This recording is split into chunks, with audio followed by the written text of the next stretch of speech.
Arteta! What a strike! What a screamer! Zola! And a fantastic goal! Arsenal back in it! Here's Limpar, lines it up, finds the net. Arsenal are in front.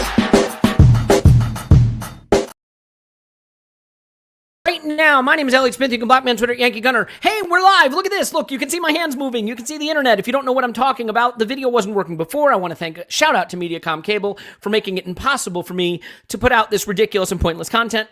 But now we are doing it anyway, and they can't stop us. They never could stop us. And here to not stop us with me is Jessica. You can find her at It's Jessinho, Jessica Black. Hello, Jessica.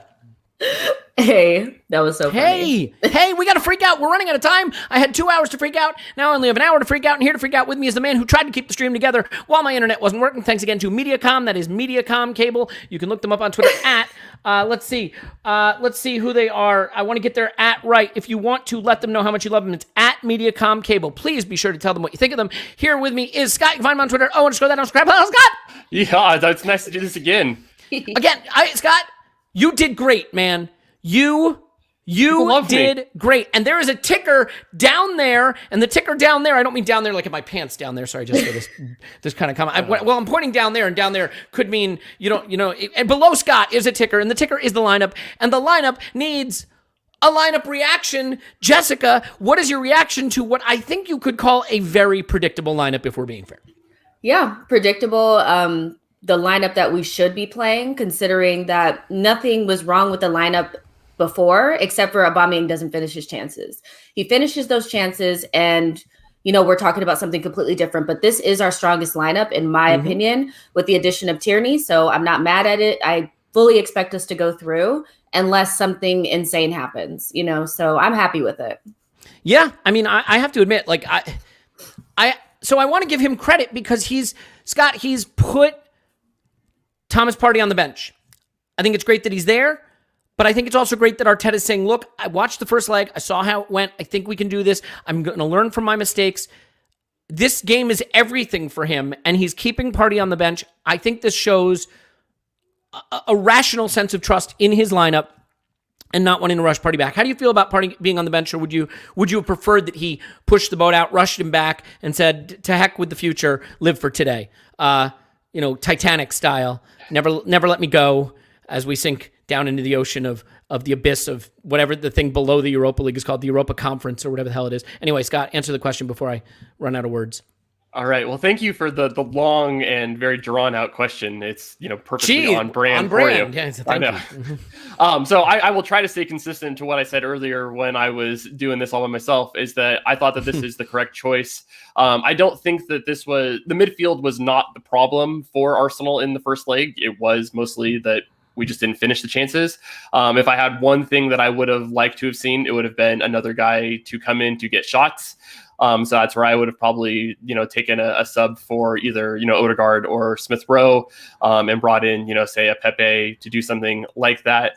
That would have been my only one thing that I probably would have changed, because I look back at the stats and Arsenal managed 7 shots in that match. So I would have liked to have seen a guy who can be bet to say 2 or 3 more shots to get us into double figures. I also really kind of hope that he really leans into that there's 5 subs available in this match, and that we come out attacking full strength, and maybe we see a really hard press and really just try to put this thing to bed in the first 45 minutes.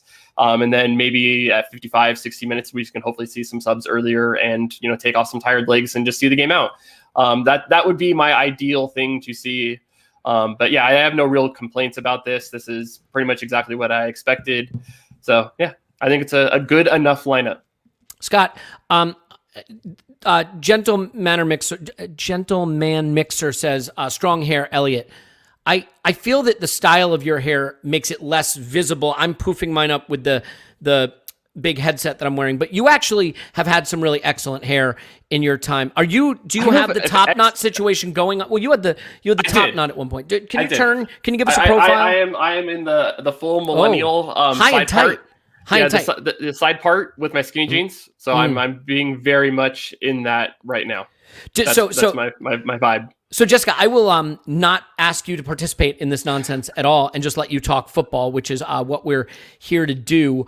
I do want to point out that Nishant says the Oh That Crab show is better than the Arsenal Vision pre-match show.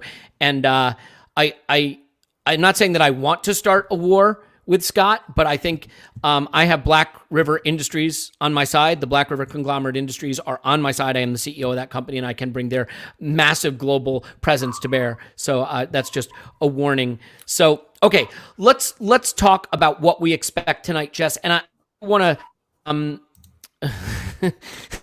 finally, the dog vomited out the homework that is your internet connection, Elliot. Yeah, I know. Tell me about it. Let's move on from the lineup prediction. And Jess, I want to get to the significance of this match. And I do think that this is this thing we've discussed on the podcast. And all kidding aside, I want to be as this as I can. I have loved what has done post Chelsea. I think the trajectory has been good. But I am sorry, this is a line in the sand moment for me. There are some non-negotiables, in my view. You cannot lose in the round of 32 of the Europa League in consecutive seasons. So is this a non-negotiable moment for you in your view? I mean, it is, regardless to how inexperienced Arteta is, we all know that he's learning on the job. We need to see improvement, and improvement sometimes is measured in more than just, what we see on the pitch. It's results as well. We're out of all other competitions at this point, and it looks like we may even be too far off the pace in the league to qualify for Europe. So for me, he has to get this right. This is a career-defining moment for me in Arteta's Arsenal career. And I just can't see a way where we could just accept being somewhere in mid-table and not getting further than the round of 32 in the Europa League. So I am putting a lot of emphasis on this. I want to see improvement. I feel like if he moves past and has a deep run in the Europa League, that might, kind of cushion the blow of being somewhere in mid-table. In some space, he has to improve, either in the league, which looks unlikely, or in the Europa League. He has to do one or the other. Yeah, I mean, I think that's fair. And I know we have some people asking, look, I'll just put it up there every now and then. You have to throw up the negative comments sometimes. So It's Me says Mikel needs to win 9 and 2 draws of 13 games to match Wenger's worst season ever. Arteta has spread mediocrity in this club. How do you justify this as progress? Look, I understand why you would feel that way. I am not here. It is never my job to make people feel happier or better about things. I think you know that by now.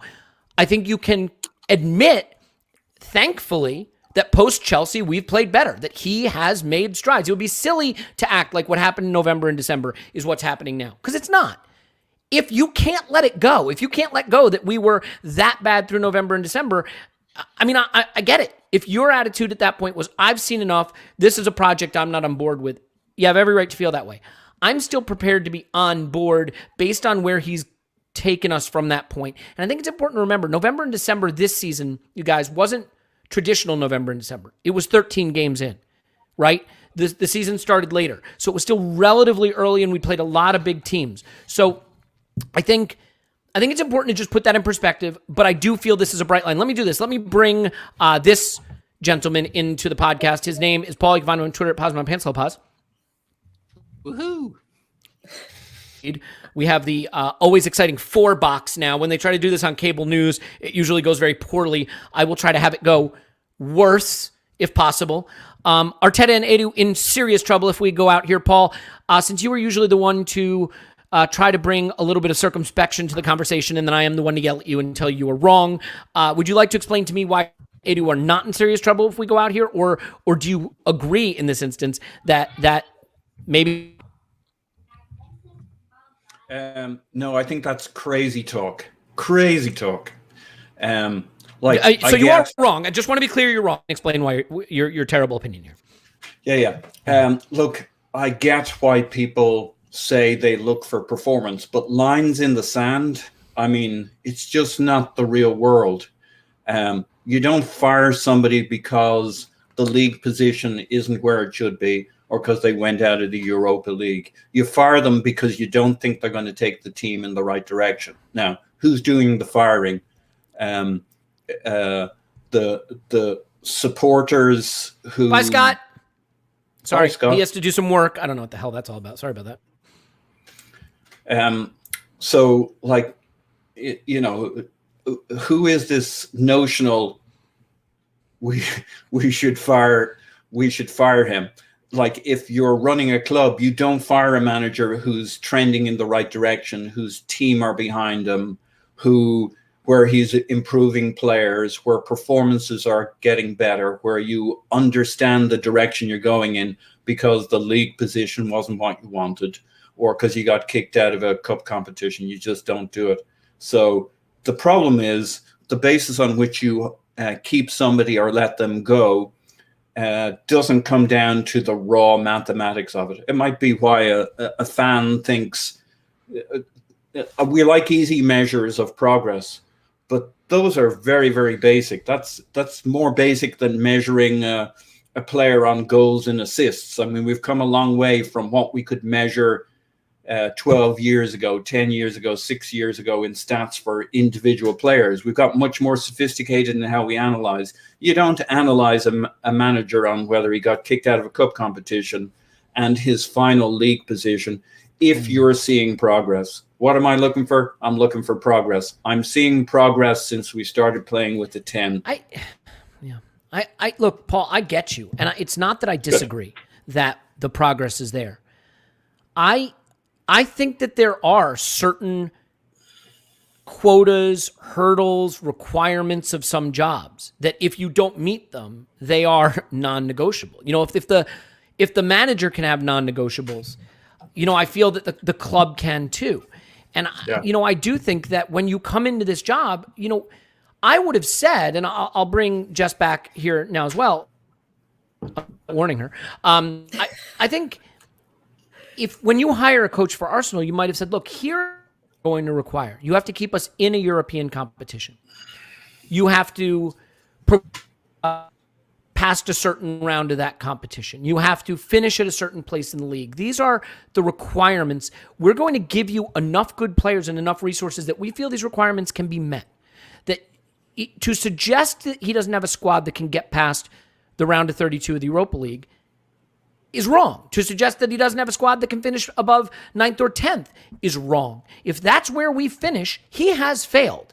And so I think the problem is if he fails this season, but the last couple months he started to do better, you're in a tricky spot, Jess, because you say, okay, he got us playing better, but my God, a year in, we were dreadful. So which is the real thing? Is it the 3-month renaissance that still led to, I mean, it's hard to call it a renaissance if in the middle of it, you can't get past Benfica in the round of 32 of the Europa League. So just, I mean, to what level are we right to say, here are the requirements the club sets for a manager? If you miss them, barring extraordinary circumstances in your favor, you've failed. I mean, that seems fair. I mean, let's just be real. Like, you know, you don't re-sign Aubameyang on a big contract. You don't sign Willian. You don't bring in Thomas Partey expecting to be out of Europe, you know, in the beginning of March. You don't. Like, I have a hard time believing that when Arteta pulled out his spreadsheet and his presentation, when he's talking about his project, that part of that project was falling out of Europe and not being in any competition and being mid-table. So I believe he's underperforming. The team is underperforming to the, you know, they probably never imagined that this is where we would be. I think the club maybe, I know the club has to think that we can do better than this, but they are in bed with Arteta to a certain extent where they have to follow through. We're past December, so you can't sack him, so you have to continue on. But we still need to see some improvement in one respect or the other. I don't think there's any reason to feel like, you know, you're bashing Arteta if you expect the Arsenal manager to be able to keep us in a competition until we get to at least like the quarterfinals, semifinals with the team that we have. Again, you have Aubameyang. For what it's worth, you've signed Willian, you have Gabriel, you have good players. Like, it's not, when you look at our team, we have decent players, better players than what's being shown in terms of results. So for me, I know it may sound harsh, but he's underperforming results-wise, and that's important in the game. We have to take that in consideration. I think there's another thing because there's people asking in the comments, what do you solve by sacking someone? You got to give him time. And Paul, I think this is also part of the conversation that complicates. What is time? What is the window? Because I think, led people to believe that football is about 22 years of management at a club. I'm not going to say that could never happen again, but even Klopp, who had unrivaled success at Liverpool over the last couple of decades, you can sort of see that maybe that will wind its way to conclusion. I don't know how long Pep will stay at City despite unprecedented success. The reality is that even a very successful, a 5-year project.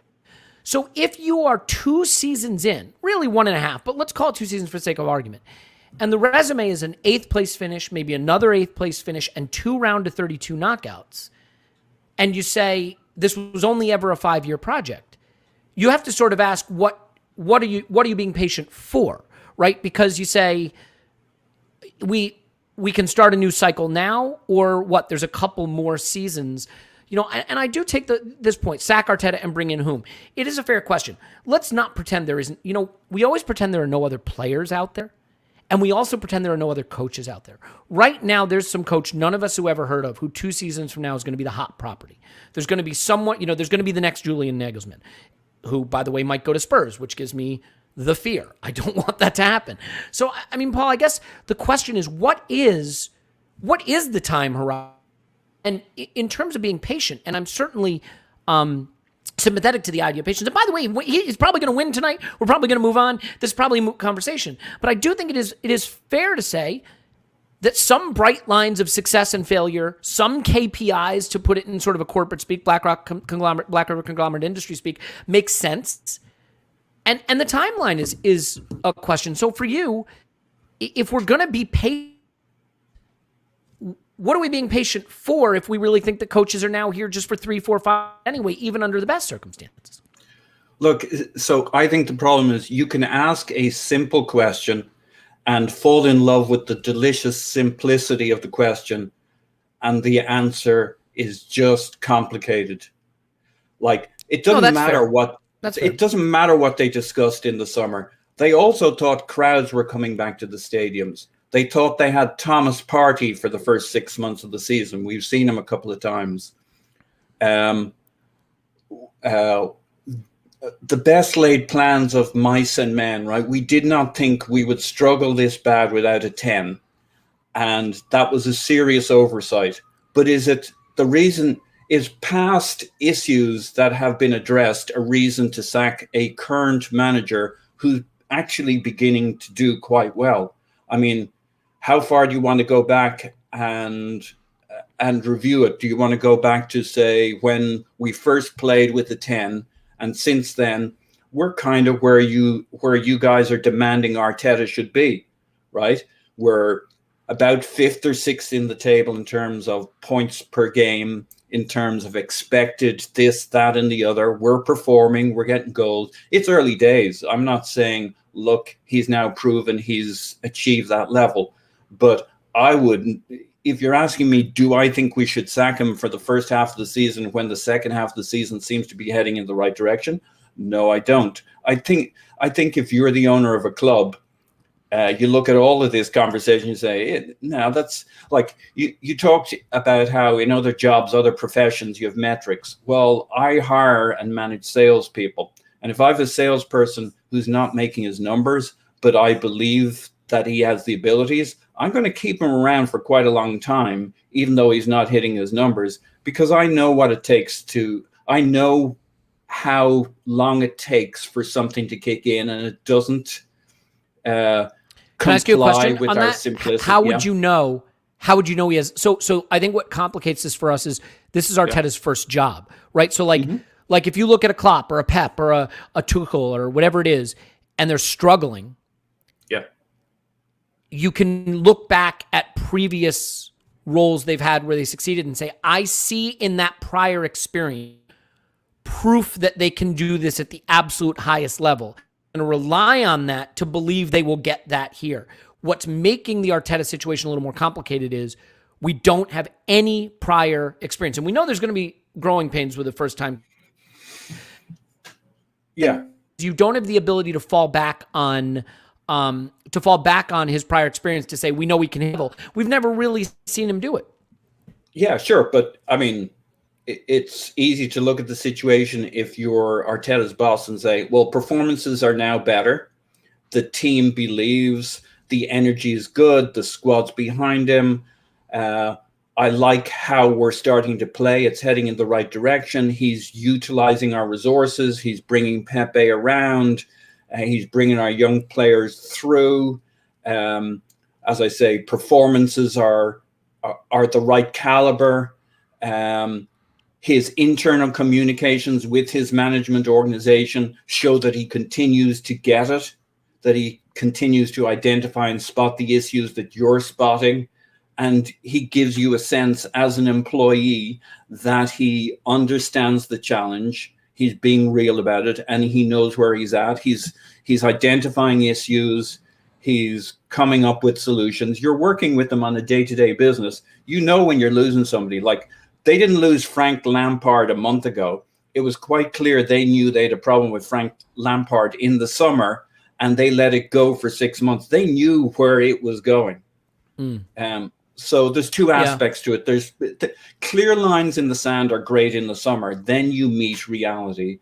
And as an owner of a club, or as a head of as a CEO of a club, you don't fire a manager you think is heading in the right direction just because he didn't meet some nominal bar you had set in the summer. You just don't do it.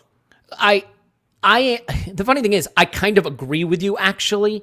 And right. I think you can see it both ways. I mean, sometimes I like to do like reductio ad absurdum, or you could say my entire philosophy of everything is reductio ad absurdum. But like, if a manager is sitting 17th through 35 games with a negative 15 goal difference, and in the last 3 games wins 5-0, 5-0, 5-0, and you finish 16th, do you sack the manager?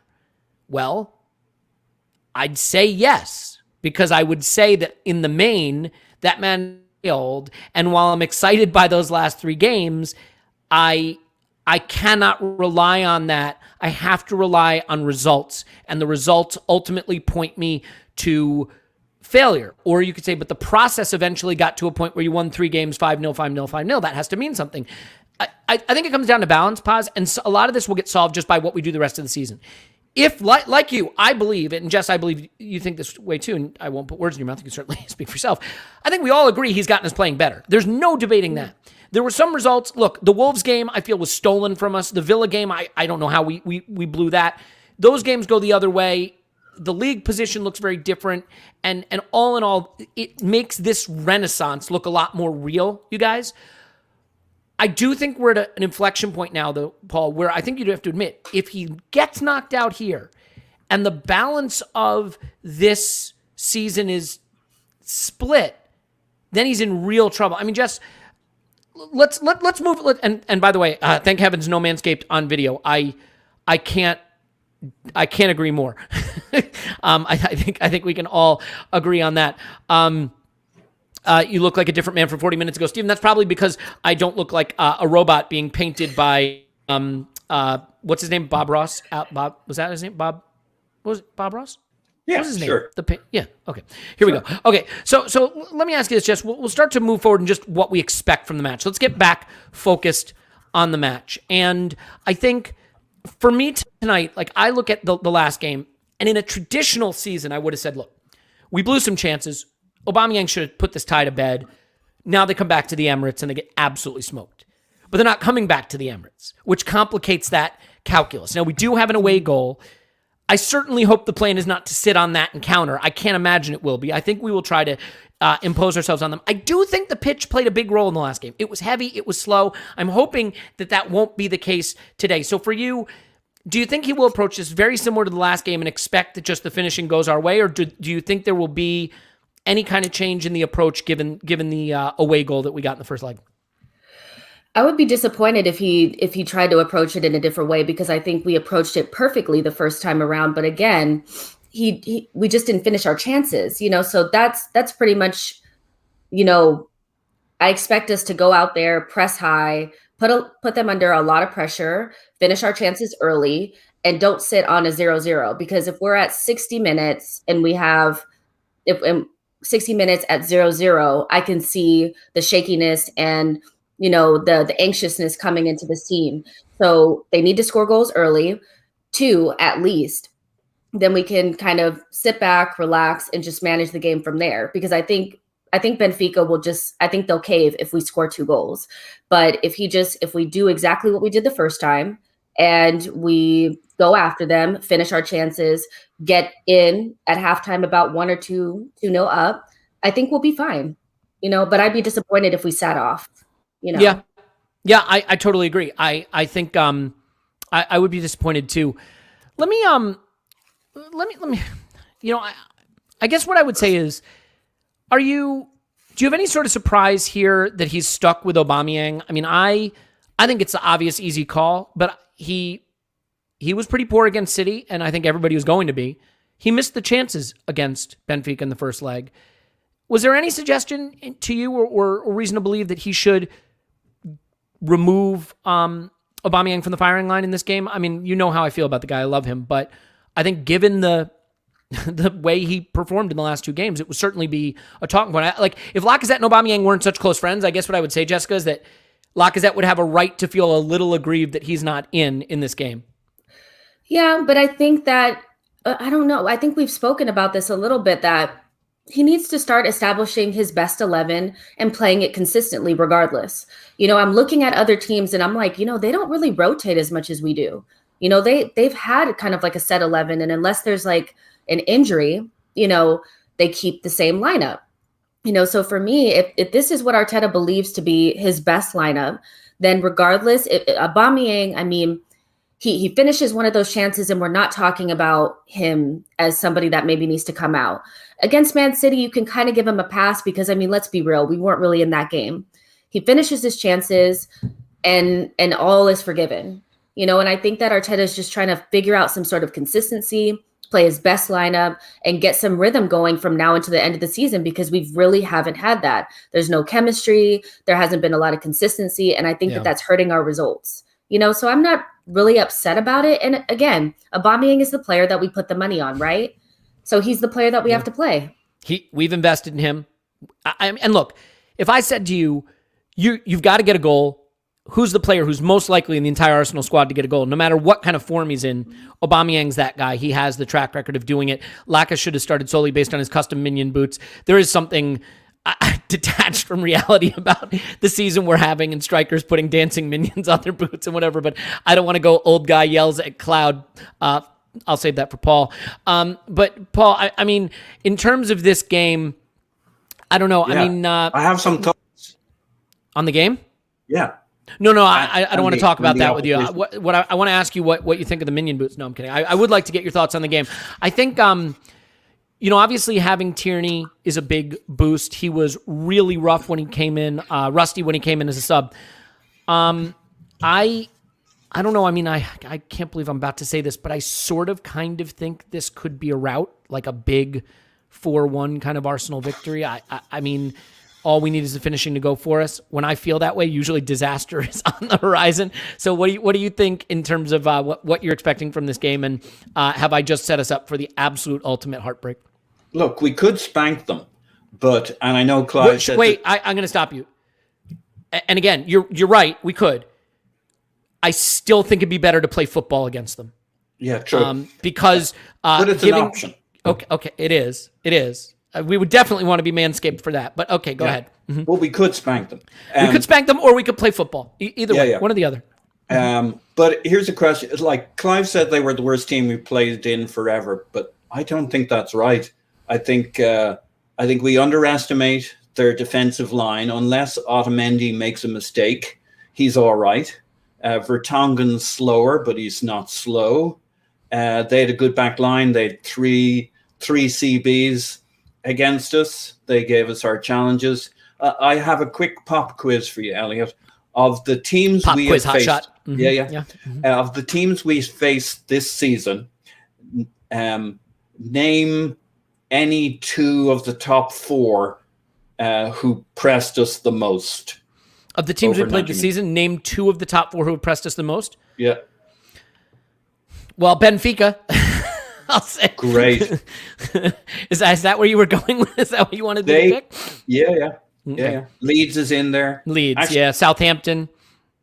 Not quite, but they're close. Liverpool, yeah. In that first Actually, game. surprisingly, West Brom. That game, we beat them 4-0. So it's not a measure that the team's going to be successful against you necessarily, because we beat Leeds. We drew and should have beaten Benfica. But if we think they didn't do anything, we're wrong. They were actually the most pressurizing team against us by an extra 10%, in fact, over Leeds. They did more pressing.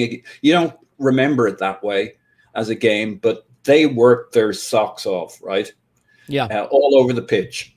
They're also dangerous on the counter, and they may not have shown that much against us, but we showed them some respect, and we needed to.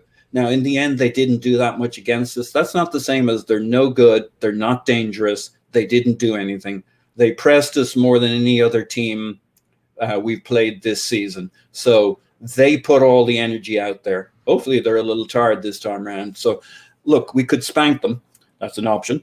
It could also be a very, very tough game that we've struggled to get that goal over them. Shit happens in football. That's not how we want it. That's not how we expect it. I really like this team. This is the team I would have wanted and guessed Arteta was going to pick with his options. It's fucking great. It's significantly better in terms of options, even though it's almost the same players as the last time round. I think it's really interesting. We switched back to those two centre backs that we played the last time, but we played City with two other centre backs, and I still have this conspiracy theory.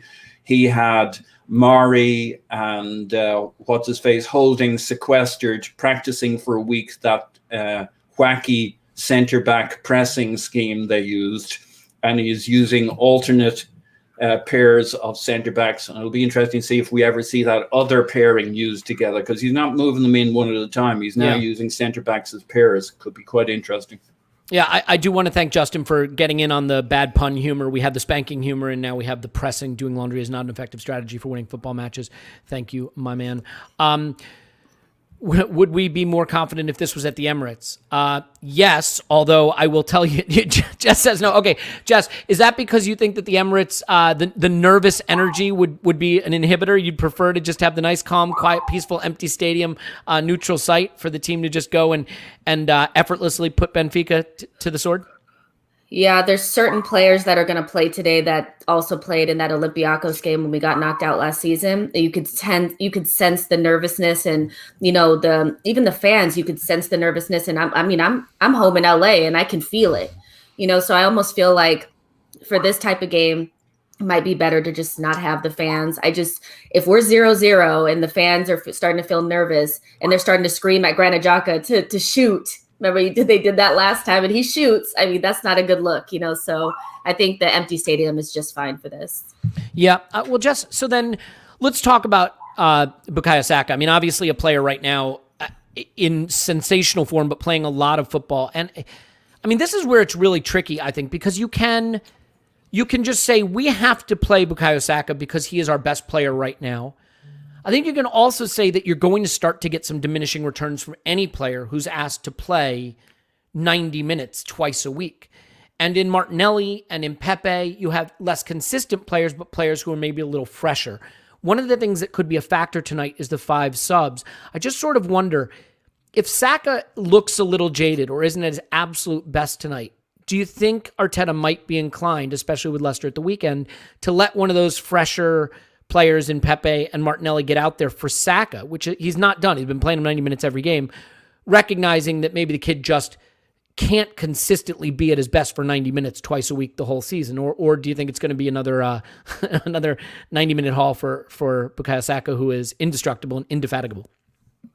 I think it depends on the game state. If we're not winning the game and we don't look comfortable, he'll play 90 minutes. Because for me, it's like even the last game, he didn't he didn't have his best game the first leg of the Benfica, the first leg, but he still scored a goal. And I think that's the difference at this point, is that maybe a 75% Saka is probably still better in terms of end product than maybe 100% Pepe and 100% Martinelli. I think that's the reality, especially on the right-hand side. Pepe is not particularly great over there. Martinelli hasn't looked particularly great when he has played on the right-hand side. So I think game state will dictate the substitutions and whether some of our players get rest or not. But I wouldn't be surprised if we saw Saka play the majority of the minutes from now until the end of the season, because he has become our most important player. And we look a lot more blunt without him. He gives us balance. He gives us end product. He's good in build-up play. I mean, he is our best player, so in most teams, your best player does play almost every single minute. Ours just happens to be 19 years old. Yeah. I mean, I have to admit, right? Like, we panic about this stuff, and we worry about this stuff, and we pull our hair out about this stuff. Some of us panic. I panic. Some of us pull our hair out more than others. You would think it'd be me, but I have a suspicion, just based on the visuals, that some people are pulling it out more than others. All I'm saying. And if Clive were on, we'd really know who was doing it. But yeah, Paul, I guess in terms of Leicester versus tonight, I mean, having lost to City, I think, which was expected, and the expectation being that we get through tonight, I think it's a week between Leicester and our next fixture, if I remember correctly. So, I mean, do you think it's just going to be a case of he keeps the gas pedal down, and that tonight it's the full throttle for an hour, hope that we have the tie somewhat put to bed, use all 5 subs as early as the scenario allows, and then run this team out again at the weekend? Is that pretty much the plan in your mind? Yeah, I think a lot of tiredness and fatigue is more mental, more stress, more the situation. If it goes well tonight, we'll be energized, we'll go again. I got to say, I think there's a lot of shite talked about fitness and overplaying players. You remember that? Did you see that? By the way, Clive is in the comment. I got to stop you, Paul. No one's listening to us anymore. Clive has shown up in the comments with his Appleton's rum and his insight, and all anybody wants to talk about now in the comments is Clive. Clive, if you want to be here, get on this screen and have your say. Otherwise, drink your Appletons and let people listen to Paul. I know that's tricky and it's hard when you're there distracting everybody, but for the love of God, man, Paul's trying to make a point. I wasn't listening either, but Paul, continue to talk as. All right, let me try and jazz this up. So Art de Roche wrote that article in The Athletic about Bukayo Saka being used and abused in the City game. Did you see that tweet he did? And you showed some photos of game state around 8 minutes when Saka has to run down near our penalty area, pick up the ball, and run the length of the pitch. And that's how he was used throughout the game. And we wore him into the ground. Do you remember that? Mm-hmm. Okay. Mm-hmm. So I actually went and watched the clip.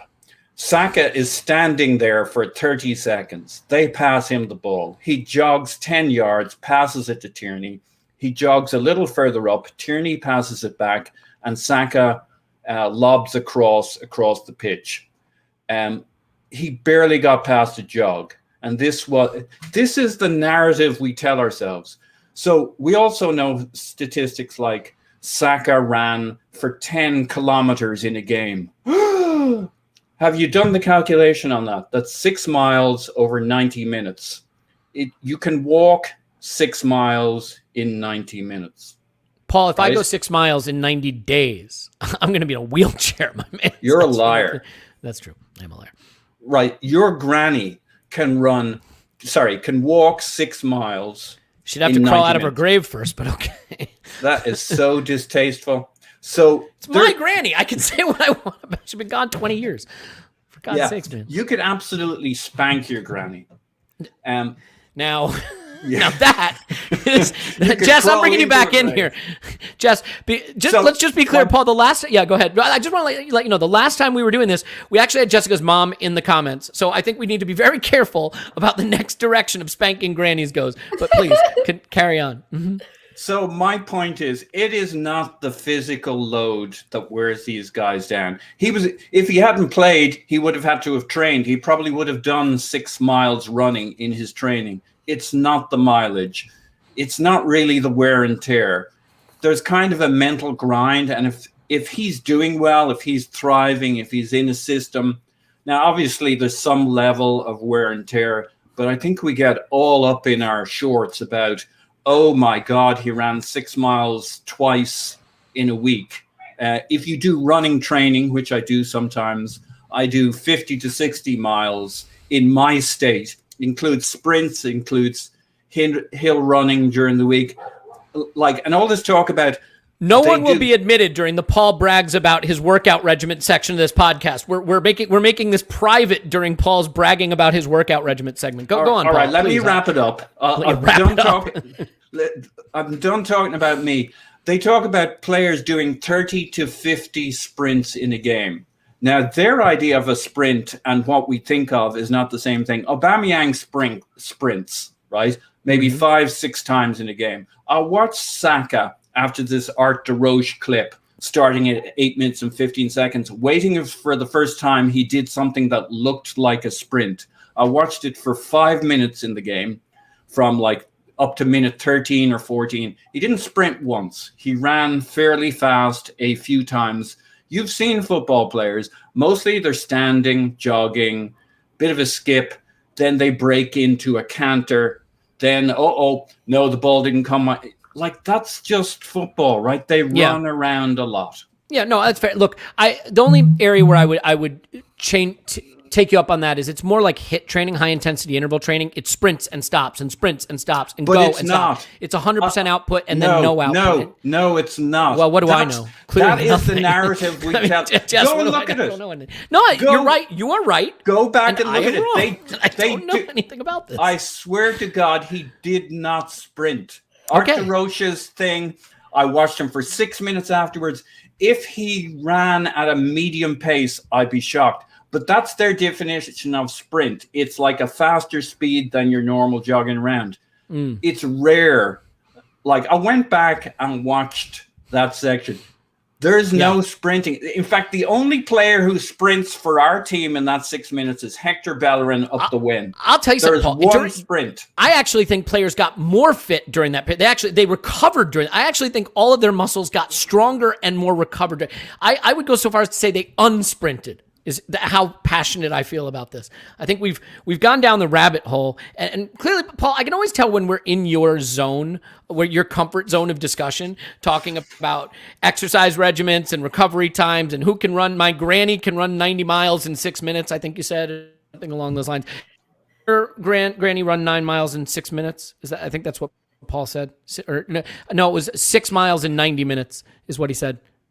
She can. You could walk 6 miles in 90 minutes, Elliot. Even you. That's what he did in that. No, I can't, and here's why.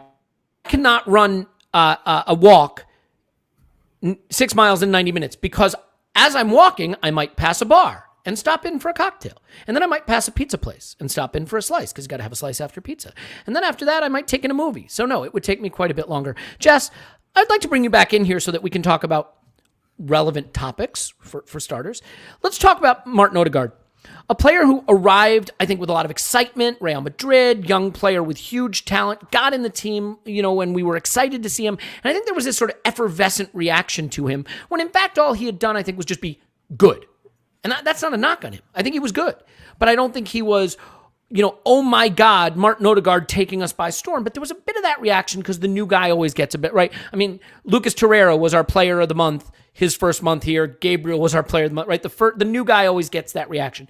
Now that he's bedded in a little, and I think we've sort of seen what he can do, I think there's little bits where the team needs to support him better. Like when Partey first came in, remember the Leicester game? And Partey was playing with Ceballos and Xhaka, and they just wouldn't give him the ball. I use that example all the time. Yeah. Exactly. I think Ødegaard is there to be more influential. He needs his teammates to get it to him quicker in space, and I think he can really unlock Aubameyang in particular.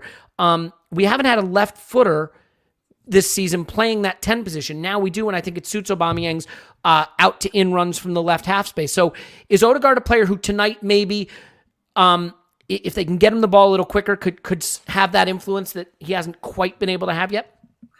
Yeah, I do. I think you hit the nail on the head. It's when you come into a new squad or a new team, first of all, your teammates have to trust you, and that takes time. But you Same is also true of a podcast, I should mention. So then, I mean, he also has to get his personality out there a little bit more. I see that sometimes he does ask for the ball, but other times I think he's expecting them to give it to him because he's there.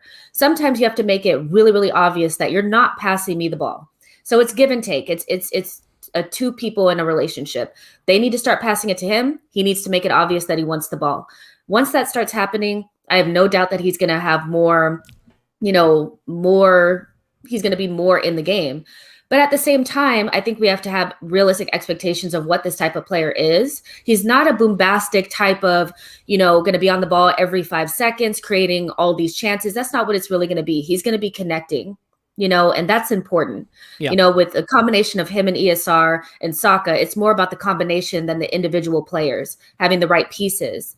And I think that he'll have more influence as time goes on, but we also need to have realistic expectations, of what he's going to be. He's not going to be Cesc. Everything went through Cesc. That's not what it's going to be like, but having another connector, another technical player out there on the field is only going to make us better. And I think we're going to see that over time. I've been pleased with what I've seen so far, but I would expect him to be on the ball a little bit more in this game, and him and Danny seem to have a good relationship. So where he didn't have that with El Neni, I think El Neni was stifling him. So I think he'll be fine today. I want to see him more on the ball, but that's going to take time as well. So, yeah. Yeah, I really like the player. I like having a left footer, the Aubameyang coming from the left half space in, because I think it suits that a bit more. We saw it in a recent game, and Paul, you might remember which game it was. I don't remember specifically, but Ødegaard played it between the center back into the space that Aubameyang went into, but Oba had stopped and expected the ball to feet, because in the past that was coming from Smith Rowe, footer, who didn't have the angle on the pass. So I think it's just a slightly different look at things. Paul, let's talk about Smith too. Pepe was playing really, really well on the left. Smith Rowe got for Leeds. We win 4-2. And now it looks like that's the preference for Arteta. And I'm sort of curious, there's such different approaches to the left side of the attack. Do you think that it's designed around unlocking Aubameyang in space? I mean, we certainly have Yang when Smith on the left and Ødegaard, and I mean, Aubameyang has against Leeds and a hat trick of chances against Benfica. So do you think that it's a system he's picking specifically to try to create more activity and routes to getting the ball to Aubameyang? Do you think it's purely just wanting more technical players to move around pressing in Benfica? It's just a continuation of a trusting to start when he's got another option. Pepe had done everything you could ask of him. He'd run back on defense. He'd worked hard. People that were at the stadium against Man City that said no one worked the ball than Pepe that day. Hard to see on the TV screen because it's not always on the picture that you're getting. So what do you make of this left side? A technical, quick one-touch player in Smith Rowe is versus Pepe. I realize my internet's making me unlistenable. So, Paul, just answer the question. I'll stop talking. Yeah. I don't think it's because the attributes of Saka and ESR are perfectly aligned to the strategic play out of the game with Aubameyang and the space and who runs where and this. And I think it's a lot more that he knows exactly what he's going to get from Smith Rowe, Saka, and Aubameyang with Ødegaard behind them. Those are the guys who get the game plan, who will do what he expects, who'll do the running in the ways that he's looking for. I think Pepe's been a lot better, but it's still clear in Arteta's comments that Pepe's still just beginning to get the understand, to kind of let go of who Pepe, the old player, was, what made him successful at Lille, and is beginning to let that go enough and embrace what would Pepe under Arteta, what would he do, what are his patterns, when does he play, when does he dribble, etc. With Smith Rowe, he automatically has what he wants: quick, fast, decisive, putting in the burst, moving into space. Like, Smith Rowe's already there. So does he want Saka on the right and Smith Rowe on the left? Maybe not ideal for his game plan, but they're the right players and they'll work in his system. He'd probably prefer You know, he may well prefer Saka on the left or Saka on the right. And it does work for Saka on the right. Is Smith Rowe the best on the left for him as opposed to Pepe? Ideally, it might well be Pepe on the left, but he's not as attuned to the system. He's not giving Arteta yet what he's looking for in his moment-to-moment, instant-to-instant movement, syncopation with other players. Pepe is on a path. He's not there yet. So I don't think this is necessarily the perfect position for Smith Rowe on the pitch, but it gets him, Ødegaard, Saka and Aubameyang on, and Smith Rowe is smart enough in terms of space and movement. And it's going to be really interesting to see what does work in this case. I guess the one thing I'd take back from that is Tierney bombing down the left means Smith Rowe being right-footed. That could work very well. And Smith Rowe not running into Aubameyang, which can be a challenge with Pepe on the left or other players who are not as attuned. He'll be smart enough to know positioning and space-wise. So I think it's maybe not optimum, but it's going to work well enough, and it's the right players. Yeah. This question. So if you've never signed up for our Patreon before, first of all, why?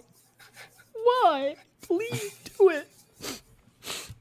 Oh my Leave gosh. Brittany alone.